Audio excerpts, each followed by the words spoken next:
যেমনটা আমরা শুনলাম টঙ্গী পূর্ব থানায় তারা চাচ্ছে আরও ফোর্স যাতে অ্যাড করা হয়, সেই ক্ষেত্রে তারা আগেও রিকোয়েস্ট করেছে। আমি আজকের প্রেক্ষাপটে আমি মাননীয়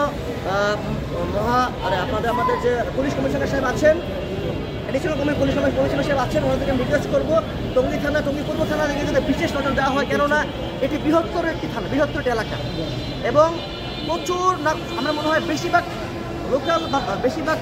জনসংখ্যা এই টঙ্গীতেই সবচেয়ে বড়। এখানে আমাদের এক্সট্রা একটা কেয়ার এই ওয়ার্ডটার প্রতি এলাকার প্রতি থাকা উচিত। এই পর্যন্ত টঙ্গী থানা আমাদেরকে যতটুকু সাপোর্ট করেছেন, ওনারা ওনাদের জায়গা থেকে ইনভেস্টিগেশন করে যাচ্ছেন। ওনারা আজকেও আমাদের ডাক দেওয়ার সাথে সাথে ওনাদের টিম পাঠিয়ে দিচ্ছেন। আমরা যে আজকে করে র্যালি আমরা মহড়া দিব, আমরা চেক করব, ওনারা আমাদের সাথে থাকবেন। আসলে ক্রাইম কিন্তু একটা সেক্টর থেকে হয় না, অনেকগুলো সেক্টর মিলে ক্রাইমটা হচ্ছে। আমি মনে করি এই যে বাস স্ট্যান্ডটা যখন হয়েছে, এটাও কিন্তু ক্রাইম তৈরি হওয়ার জন্য একটা অন্যতম জায়গা। এই বাসের ভোগান্তির কথা বলবে কে? আমাদের অনেক বড় বড় নেতা আছে, অনেক বড় বড় কুতুব আছে, এই সেই কে সমাজ নিয়ে কথা বলতেছে, আসলে কে ভালোর জন্য পরিবর্তন নিয়ে কথা বলতে হলে এখনই বলতে হবে। এটাই আমাদের হাইস্ট টাইম টু ওয়ার্ক করে।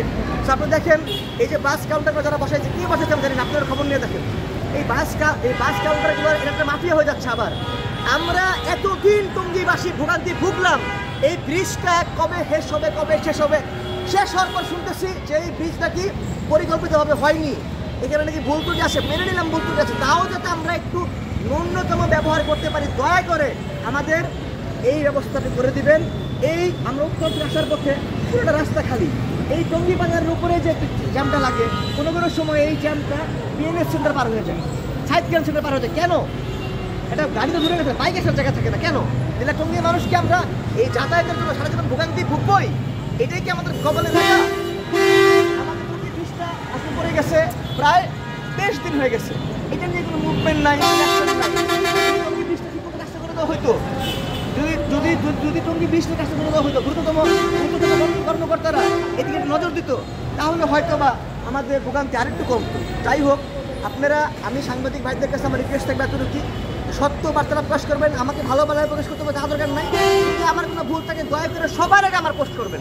এরকম কার্যক্রম কতদিন চলবে? আমরা খণ্ড খণ্ডভাবে প্রত্যেকটা জায়গায় যেখানে শুনবো ক্রাইম হচ্ছে বা যেখানে শুনবো জপকর্ম হচ্ছে, আমরা আসলে বিএনপি আমরা একটা পরিবার না, আমরা বিএনপির একটা অংশ এই জায়গায় আছি।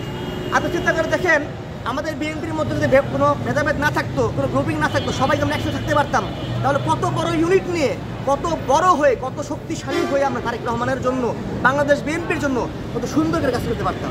আমি সকলকে আহ্বান জানাচ্ছি, একটা ব্যাপারে শুধু রাজনীতি, ব্যবসা বাণিজ্য যার যার ব্যক্তিগত ব্যাপার, কিন্তু